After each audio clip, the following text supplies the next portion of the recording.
कटुकाच वाणी दरिद्रताच स्वजनेषु वैरं नीच प्रसंग कुलहीन सेवा चिन्नानि देह नरक स्थाना। कुछ लक्षण दिए कि संसार के लोग कहीं इन दुखों से तो ग्रसित तो नहीं है, कहीं दुख में जीवन तो यापन नहीं कर रहे हैं। तो पहले श्लोक का भाव था अत्यंत कोप, और इस श्लोक पर मेरे गुरुजी ने एक भजन लिखा, आपने बहुत बार सुना हुआ, मैं पुनः सुना देता हूँ। और इसका भाव गीत के माध्यम से दिया, सरल आपकी बात समझ में आ जाएगी। और ये पहचान है जी नरक निवासी इंसानों, ये पहचान है जी नरक निवासी इंसानों की, ये पहचान है जी नरक निवासी इंसानों की। वो पहचान बताते, और तुलसीदास जी तो एक तरीके से और समझाते। वो कहते हैं जहाँ सुमितता संपत्ति नाना, जहाँ कुमितता विपत्ति, विशेष सुख की सामग्री को स्वर्ग कहा तुलसीदास जी ने, और जिसके विपरीत है विशेष दुख की जो सामग्री है, जो जी साधन जुटाते हैं, उसको नरक कहा है। पहले दोष का वो वार्तालाप करते हैं कि संसार के लोगों आप सुनो, आप में ये बुराई तो नहीं है। कौन सा है? जिसके अंदर नस नस में अति क्रोध भरा हो भारी, जिनके अंदर नस नस में अति क्रोध भरा हो भारी, ऐसे लोगों की काया बिन आग जले है सारी, ऐसे लोगों की काया बिन आग जले है सारी। ये पहचान है जी नरक निवासी इंसानों, ये पहचान है जी नरक निवासी इंसानों। पहला दोष बताया, सावधान रहना जिनके अंदर नस नस में अति क्रोध भरा हो भारी, और ऐसे लोगों की काया बिन आग जले है सारी। ये पहचान है जी नरक निवासी। जो क्रोधी मनुष्य या क्रोधी माताएं, वो बहनें चाहे भाई, वो भी नरक में वास करते हैं। अपने को परीक्षिए कि भाई हमारे अंदर ये बुराई तो नहीं, हम कभी क्रोध तो नहीं करते। आज बड़ी बीमारियां घर घर में, थोड़ी थोड़ी सी बात पे बेटा बेटी भाई भाइयों में झगड़ा हो जाता है, क्रोध उत्पन्न हो जाता है। ये वालों उनका जीवन नरक में है। विद्वान ने एक बात बताई, क्रोध से ही मन में विमूढ़ता का वास हो, क्रोध करे तन में तनाव बढ़ जाता है, और तन के तनाव से मन में विषाद हो, और मन का विषाद विषभात चढ़ जाता है, और चढ़ा विष बुद्धि का विनाश कर देता फिर, और बुद्धि के विनाश से विवेक घट जाता है, और घटा जो विवेक फिर सुपथ को बताए कौन, ऐसा नर पाप पंख बीच दस। क्रोधी मनुष्य के अंदर विभिन्न प्रकार की बीमारियां उत्पन्न हो जाती हैं। मां साहब, ये मेरी बात नहीं, ऋषिमुनियों की बात है। क्रोधी मनुष्य कभी जीवन में सुखी नहीं रह सकता है, और क्रोधी मनुष्य के कभी मित्र भी नहीं होते हैं जी। परिवार में प्रेम प्रीति नहीं होती है। अब माता आपके अंदर ये दोष हो बुराई तो निकाल दो, आज ही छोड़ दो, तो कार्यक्रम सफल है। या परिवार से तो वही लोग नहीं जाता, और संगीत माता बहनों से कर देता हूँ। हकीकत बता रहा हूँ, हरियाणा में गोधा नाम का एक गांव है मां साहब, और उस गांव में एक व्यक्ति रहता था, केवल पत्नी एक पुत्र था, किसान था, छोटी श्रेणी का, और उस पर एक भैंस थी, एक भैंस। और एक व्यापारी आया, आप अपनी भैंस को दे रहे हो? कि दे रहा हूँ, बेच रहा हूँ। कितने रुपए लोगे? पहले मध्य जमाने की बात है, 10,000 रुपए दूंगा। कि कुछ कम कर दो? 1 रुपया कम नहीं दूंगा, 10,000 से नीचे नहीं दूंगा, अगर लेनी तो ले लो, नहीं चले जाओ। और व्यापारी की भैंस समझ में आ गई कि ये तो भैंस अच्छी नस्ल की है, किसी प्रकार से मिल जाए अब वो व्यक्ति अपने पुत्र से ये कह गया कि बेटा मैं खेती पर जा रहा हूँ काम करने के लिए, अगर ये व्यापारी मेरे बाद में आए तो भैंस को दे देना, 10,000 रुपए लेना, कम मत लेना, 1 रुपया कम मत लेना। क्या ठीक है पिताजी। और वो पानी लगाने के लिए फावड़ा लेके खेत में चला गया और पीछे से व्यापारी आ गया। माता बहनों भाइयों, उसने कहा अरे श्रीमान जी हैं ठाकुर साहब। वो लड़का निकल के आया, पिताश्री नहीं है, मैं हूँ यहाँ पर, बोलो क्या काम है। कि मुझे भैंस चाहिए, कि 10,000 रुपये चाहिए थे। कि ये ले 10,000 रुपये। उसने जेब से निकाल करके उस लड़के को 10,000 रुपये थमा दिए, 100 रुपये की कपड़ा कागज चबाने की, और उस गड्डी को उठा गई और खा गई, गायब कर दी। अब व्यापारी कहता है कि भाई भैंस तो मेरी हो गई, मैंने तुझे नोट हाथ में दे दिए। लड़का बोला भैंस तुम्हारी हो गई। भाई और बहनों, व्यापारी भैंस को लेकर चला गया। लड़का बड़ा दुखी हुआ कि मैं अपने पिताजी को क्या जवाब दूंगा। और वो उसी समय पर खेत पर गया और पिताश्री से बोला पिताजी मैंने भैंस को बेच दिया। कि कितने में बेच दिया? कि 10,000 रुपए में। कि कम तो नहीं, कि 1 रुपया कम नहीं। पर पिताजी गजब हो गया, पर वो 10,000 रुपए की गड्डी को भैंस खा गई। इतना सुना और उस पिता के अंदर इतना क्रोध आया, माता बहनों भाइयों फावड़ा उठाया, सीधा बच्चे में सिर में दिया और खत्म हो गया बच्चा। इतना जोर का क्रोध किया। और भाइयों बहनों, फिर वो किसान फावड़ा मार करके घर की तरफ भागा और पत्नी के पास आया, कुछ कह न सका। और इस स्थिति को उसकी पत्नी ने देखा, वो उसके पीछे भागी, देखा बेटे का सब पड़ा हुआ है मृत्यु अवस्था में। और माँ रोई फूट फूट करके, घर को आई और रास्ते में कुआं मिला, उसमें माँ कूद करके खत्म हो गई। और वो व्यक्ति पकड़ा गया, जेल में बंद किया। बताओ थोड़े से क्रोध ने कितनी हानि की, हमारी सर्वनाश कर दिया। माता बहनों, इस बुराइयों को भाई और बहनों आप भी सुनो, इस बुराई को दोस्त से निकालो। ये नरक के लक्षण है, दुखी जीवन बनाते हैं।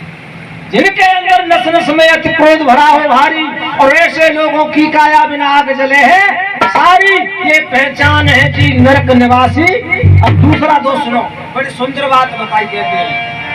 बोली इतनी कड़वी बोले मानो तीर चलाया। बोली इतनी कड़वी बोले मानो तीर चलाया। ऐसे लोगों ने दुनिया में कहीं चैन नहीं पाया। ऐसे लोगों ने दुनिया में कहीं चैन नहीं पाया। ये पहचान है जी नरक निवासी इंसानों की। ये पहचान है जी नरक निवासी इंसानों की। दूसरा दोष बड़ा सुंदर बताया भाइयों और बहनों, जो वाणी का दुरुपयोग करते हैं, कांता प्रिय लापनी है। जो माताएं का स्वभाव तो शीतल बताया है, चंद्रमा की तरह है जी। इतना सुंदर इनकी वाणी में मधुरता माधुरता होनी चाहिए, पर आज भी माताएं का दुरुपयोग करती हैं। सास बहू के झगड़े वाणी के ऊपर, दौरानी जेठानी के ऊपर वाणी के झगड़े, घर परिवार बिगड़े हुए हैं। माता बहनों भाइयों, वाणी इतनी कड़वी बोले मानो तीर चलाया। और ऐसे लोगों ने दुनिया में कहीं चैन नहीं। जहां पर वाणी का दुरुपयोग हुआ है, महाभारत जैसे है जी संग्राम युद्ध हुए। अरे ये महाभारत का जो परिणाम था युद्ध का, एक वाणी के ही कारण तो हुआ था।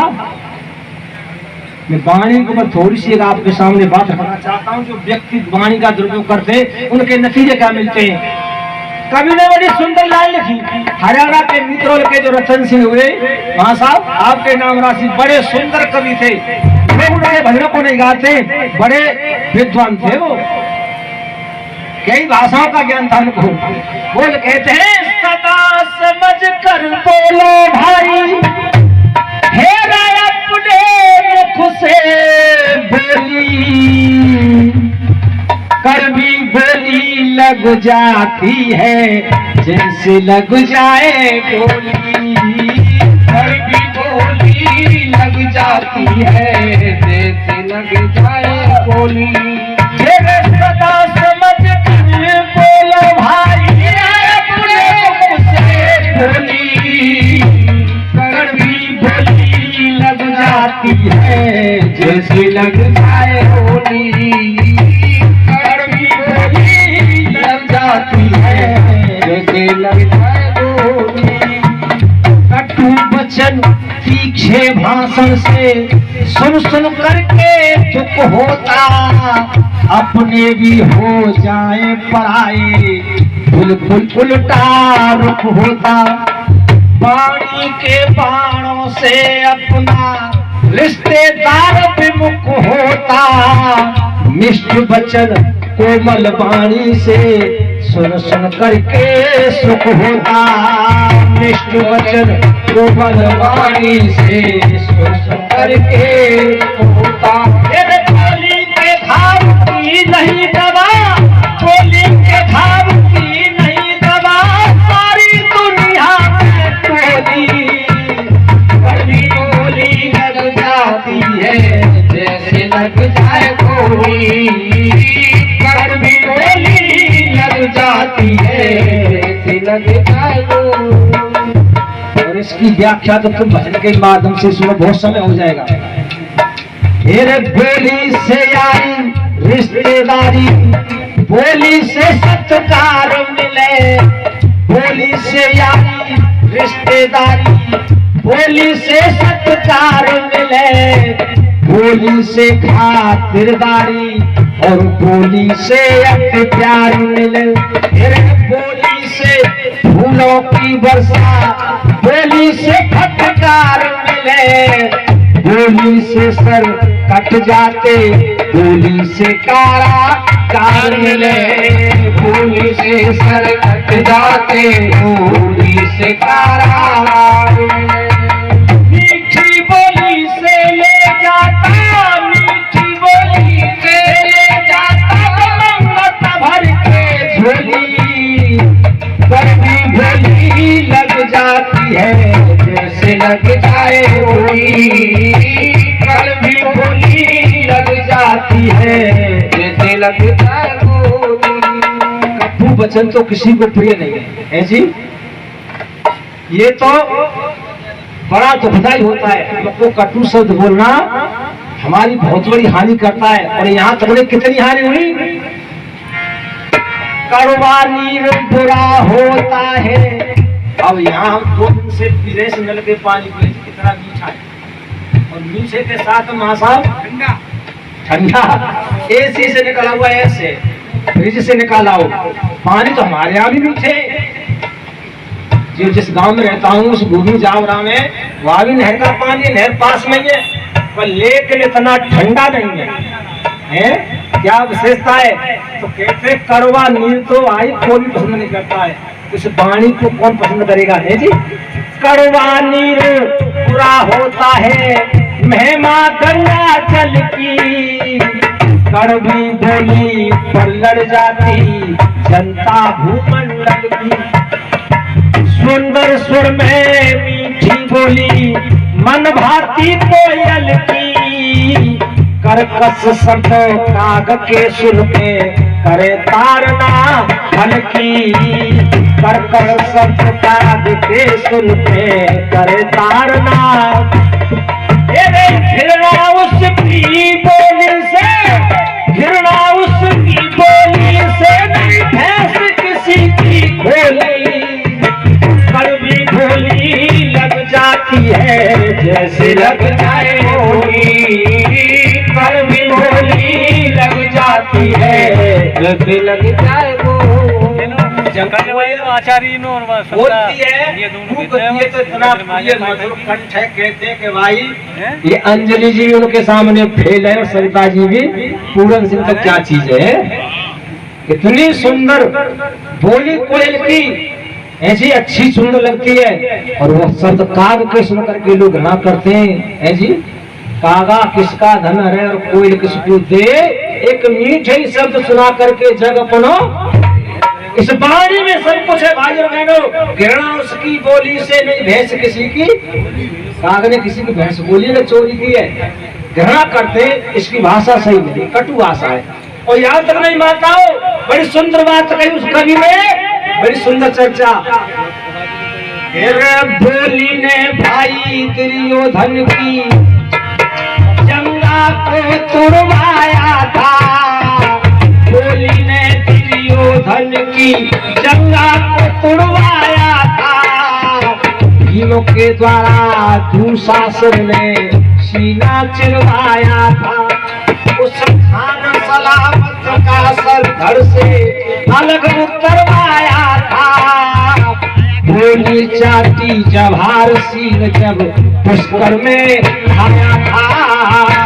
गोली चाटी जवाहर सिंह जब पुष्कर में आया था।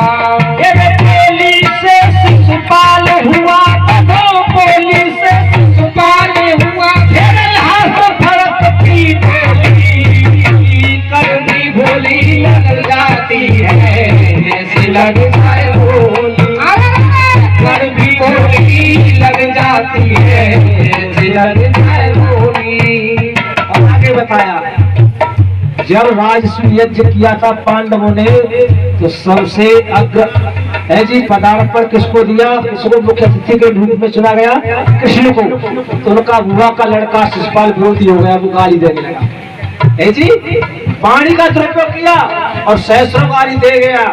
जब गुरु द्रोणाचार्य ने दादा भीष्म ने कहा, हे कृष्ण इसको रोको, समाप्त करो, ये सभा को नहीं चलने देगा। जब चक्र उठा करके भगवान कृष्ण ने समाप्त किया, कहते बोली से शिशुपाल हुआ बदलास भड़कती डोली, और कड़वी बोली लग जाती है जैसे लग जाए। बड़ी सुंदर बात कही, पानी का विसर्जन सागर में नहीं घोलना चाहिए, कहने से पहले भाइयों हर बात तोलना चाहिए। कटु वचन से हृदय किसी का नहीं छोड़ना चाहिए, घर बाहर पंचायत सभा में ठीक बोलना चाहिए, घर बाहर पंचायत सभा में सत्य बोलना चाहिए। अग्नि की पानी की अग्नि बन जाती है, सर्वनाश की होली कभी भोली लग जाती है, जैसे लग जाए गोली कभी भोली लग जाती है, जैसे लग जाए गोली। वो कभी कहते फिर जुबान सीरी मुल्क गिरी चली कहावत आती, ताड़ी कहने से छाछ मिले ना वो उल्टा धमकाती। अगर तुम पानी से कड़ा कह दो तो नाराज हो जाएगा। मिष्ट वचन से सुन सुन करके सबको शांति आती, मीठा वचन बोलने वाले को दुनिया शीश। नीत रोल में कथे रतन सिंह, नीत रोल में कथे रतन सिंह, कविताए कड़वी भोली लग जाती है, जैसे लग जाए गोली कड़वी भोली लग जाती है, जैसे लग जाए गोली। धर्म प्रेमी सज्जनों ऐसा तो ना क्यों जब पानी के चक्कर में मेले और कुचेले इनके अंग वस्त्र भर होवे, महागरीबी होने पर भी पड़े आलसी सोने, महागरीबी होने पर भी पड़े आलसी सोने। पहचान है कि नरक निवासी इंसानों की, ये पहचान है कि नरक निवासी इंसानों। वो भी लोग नरक में निवास करते हैं, मेले और कुचेले जिनके अंग वस्त्र घर में स्वच्छता नहीं है, पवित्रता नहीं है, वो भी घर नरक के गामी है। माता और चौथा दोष बताया, दरिद्रता च स्वजनेषु वैरम, अपने भाइयों से अपने परिवार वालों से ईर्षा द्वेष करते झगड़ा करते हैं, वो भी नरक में जीवन यापन करते। और इसी फूट के कारण कहते 786 वर्ष मुसलमानों ने शासन किया और 200 के लगभग अंग्रेजों ने। इसलिए कह रहा हूँ वो अपने को 786 जन कुछ लिखते हैं, तो प्रूफ देते हैं कि हम 786 वर्ष शासन कर सकते हैं इस हिंदू कौम पर। क्या रखते बैर सदा अपनों से, करते रहे लड़ाई, रखते बैर सदा अपनों से करते रहे लड़ाई। ना सुख पावे ना पावन ये महानीच दुखदाई। ना सुख पावे ना पावन महानीच दुखदाई। ये पहचान है जी नरक निवासी इंसानों की। ये पहचान है जी नरक निवासी इंसानों की। रखते बैर सदा अपनों से करते रहे लड़ाई। कितने कितने अनर्गल कार्य हुए देश में, बड़े बड़े राजा महाराजों के राजगद्दी के ताज चले गए इस फूट के कारण। और धर्म प्रेम से जो यहाँ तक नहीं, अपनों के संग बैर बैर से प्यार ना होता तो हिंदू कौम तेरा बेड़ा मझधार ना होता। ये हिंदू कौम तेरा बेड़ा मझधार ना। हरे चाहे चंदन गलती खाता, अरे ना देश में भुखोरी को भुलवाता।